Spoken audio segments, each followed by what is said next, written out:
Welcome back to the Orange and Black Podcast. My name is Sean Holloway, and this podcast is for Giants fans where we talk everything Giants using analytics, the eye test, common sense, and much, much more. The Giants just wrapped up a 4-game series against the Mets. They lost 3 games to 1, and the Giants look like the bad news Bears. It was ugly.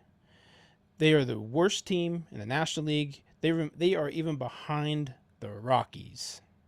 That is an accomplishment because they are a horrible team. The Giants have no offense. Their defense is shoddy at best. The pitching has been horrendous. There's just no heart on this team. I think the two things that showed the most emotion from this team was Tony Vitello today getting thrown out, his first ejection of his career. And the other night, I want to say it was Friday night, when the Seagulls were fighting over a slice of pizza. That was the most heart this team has shown during this series. And that's embarrassing. That's completely embarrassing.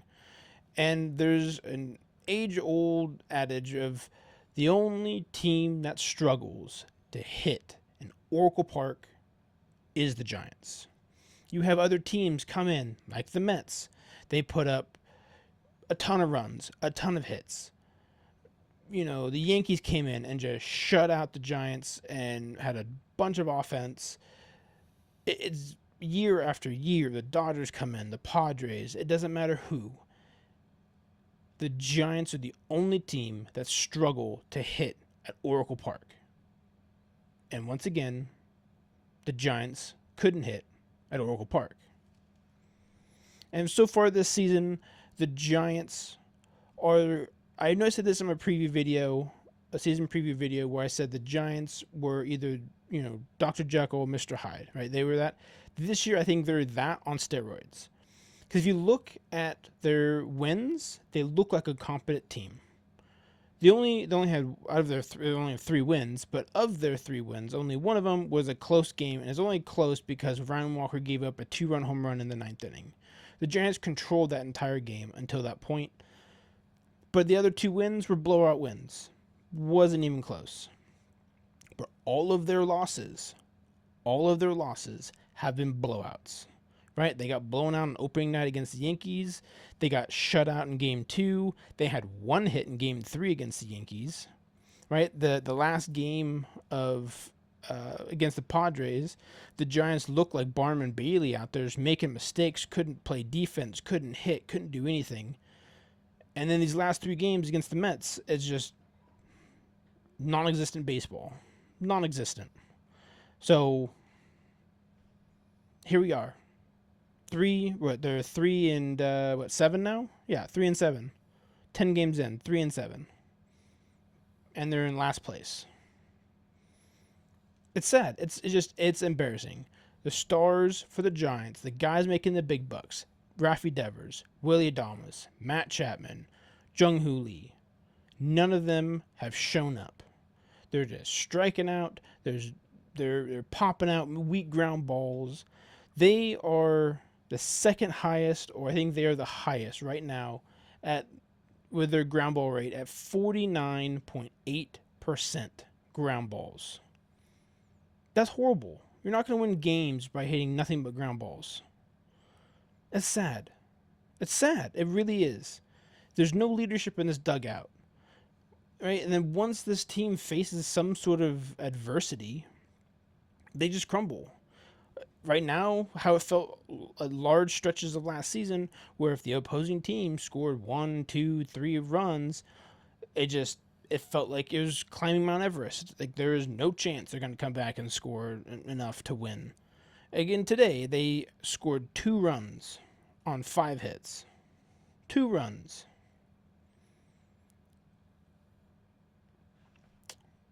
But what are we doing, man? Like, they have the lowest run value on fastballs. Today, this whole series, I watched player after player just swing through fastballs, or even just foul tipping fastballs. They weren't even taking good, it wasn't even good foul balls. Oh, I hit this ball hard, but it went foul, or it just foul tips and foul balls and weak grounders, or swinging through a fastball. Or what I said in my preview video as well is that they need to swing at pitches that are right down the middle.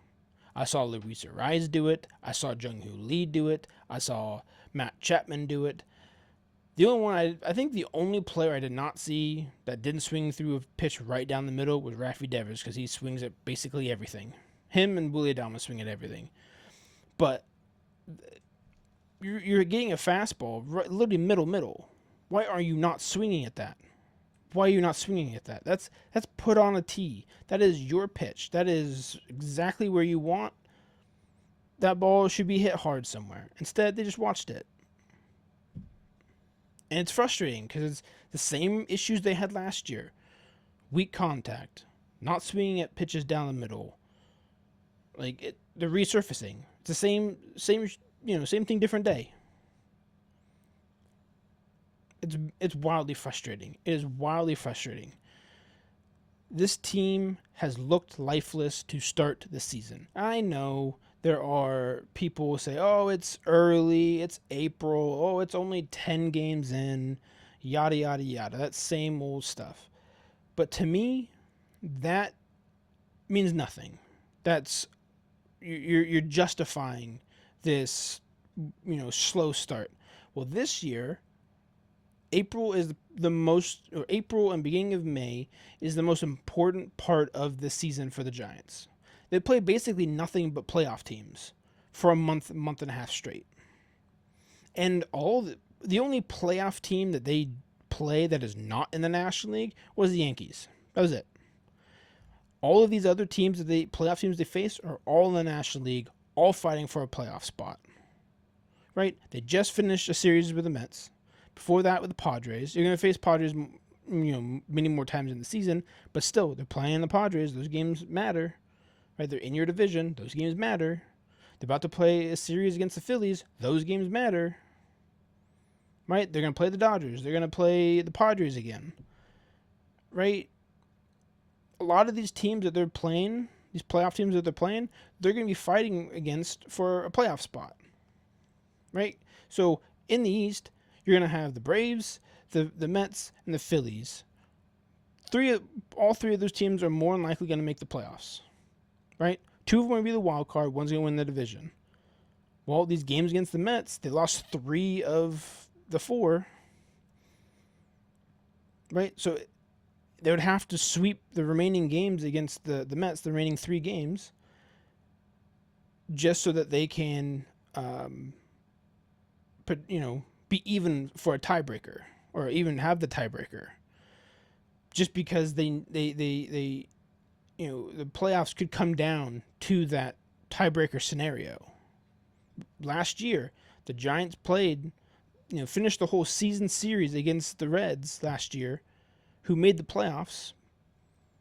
The Giants finished their season series 12 games into last season. 12 games. They had played 6 of those 12 games were against the Reds. They were done like that second week of April. So if the Giants made the playoffs or were closer, the Giants were behind the Reds by 3 games. But if it was closer and it came down to a tiebreaker scenario, those games in April mattered.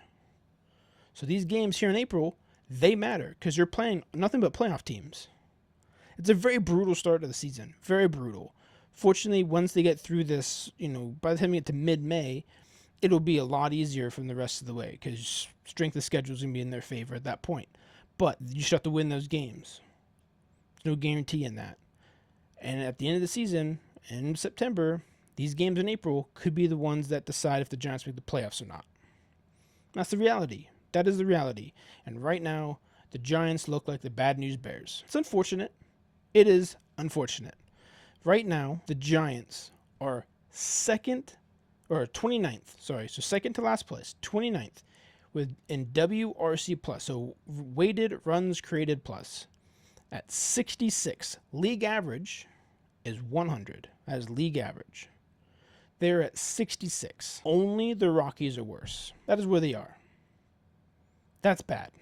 That is bad. That is bad. They are last. They are last in home runs with 4. OPS, Now, they are the only team under 600 in OPS. They're the only team under 600 at 561. 29th is 44 points higher. 44 points higher. That is horrendous. They are last in run differential in all of baseball with negative 25. The White Sox are negative 24. They're the worst in run differential. They've given up a ton of runs this year. Now, here's some interesting stats. Some interesting stats about where some of these players are. Like, how bad is this offense? Of the everyday regulars, I'm talking about Matt Chapman, Elliot Ramos, Luis Ariz, stuff like that. Everyday, I'm not talking about Gerard Encarnacion or Susac. None of that. This is where the everyday regulars are. Matt Chapman is first on the team with an OPS, 678. Anything below 700 isn't good. Anything below 700 is not good. Luis Ariz is leading the team in batting average at 275, which fits with how this team is played. But here's the wild fact. He is the only one on this team with a batting average above 250. There are many players that are below 200, but he's the only one above 250. Now, I expect his batting average to be on the higher side because that's his skill, right? That's what he does. OPS on him isn't going to be very high because he doesn't slug the ball. He also doesn't walk. So it's how many singles can you hit? Ramos has a 35% K rate and leads the team in strikeouts. Willie Adames, a 32% K rate. Harrison Bader with a 32% K rate. And Devers with a 29% K rate. For a team that wants to reduce the amount of strikeouts, they are surely doing a horrible job in doing that. Because you've got guys, multiple guys you're paying big bucks to, striking out at 30% or higher. For a team that wants to lower the amount of strikeouts, they surely are doing a horrible job. Luis Ariz has the highest WRC plus at 85. That means he is 15% below league average. 15% below league average. And he is the highest on the team. That's unbelievably bad. Unbelievably bad. And the wildest part of it all, Patrick Bailey is at -9. -9. That means he is actively hurting the team every time he's in the lineup. Now, I didn't think that would ever be the case for him. I figured he would be, his defense would be good enough to keep him above, at least a decent player. But no, he's been at -9. He's actively hurting the team. I know it's early, and all these numbers and all these, low or being last in home runs and OPS and all that other stuff will eventually, over time, increase. Sure. That's the law of averages. That's the law of percentages, all that stuff. They will eventually equal out, and they will be, middle of the pack, probably. This team, the way it's constructed and the players that are on it, they are playing at a far worse level than what they should be. With how these people's league averages are, they're playing at a much worse level than they should. But they're also doing it at the absolute worst time, when you're playing against nothing but good teams. When it does get up, they've created themselves a massive hole where what they're going to be doing the entire year is looking up. Trying to create that hole, trying to dig themselves out of that hole, but that also creates no room for error, or little room for error. So they can't have a bad stretch for the rest of the year. They have to play good. They have to play well. They have to play above their means to catch up to anyone. They can't slip up. They can't do any of that. That's basically play perfect baseball. And that's not realistic. How many times does this happen? Right? Per season, per year, How often does this happen? It doesn't happen every year. It doesn't happen all the time. Yeah, there are times where you have these feel-good stories where a team was in last place. I like 2019 with the Nationals, where they were at one point they were in last place, and like by like mid-season they went on a tear and they ended up winning the World Series. Sure, it can happen, but is it likely to happen? No. What you start with in April, I know, like I said before, people say, "Oh, it's early" and all that stuff. What happens in April matters. It matters more than the middle of the season, and probably about the same as the end of the season, right? How you start and how you finish is important. The middle can get a little gray, because if you start well, start hot at the beginning of the season, that sets the tone for the year, right? Hey, we're doing all these fundamentals. We're doing all these things. We're doing, sticking to our game plan, hitting these balls, yada, yada, yada. So when things get tough, you can refer back to it. Like, hey, look, we were doing this fine, a couple months ago. But now, if you don't get off to a hot start, you're struggling. You can't find you can't hit the ball. You're striking out. Can't field the ball. You can't do anything. Now, you have nothing to refer back to, right, to get yourself out of that slump. You have nothing to refer to. You have nothing to, hey, we were doing good here, or hey, we were doing there, because everything's been bad. Everything's been bad. So now you're just kind of hoping that you get out of this in some form or fashion.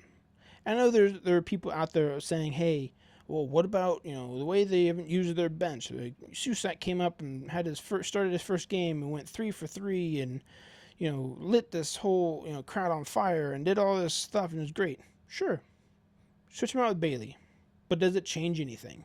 No, because this is a team sport. This is probably the purest game where it involves an entire team to win games. It doesn't come down to one player or even two players to win games.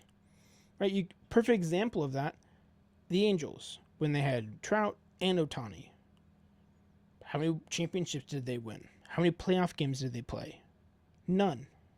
With both of them on the team, none. You need a full team, a full roster of guys contributing to win ball games.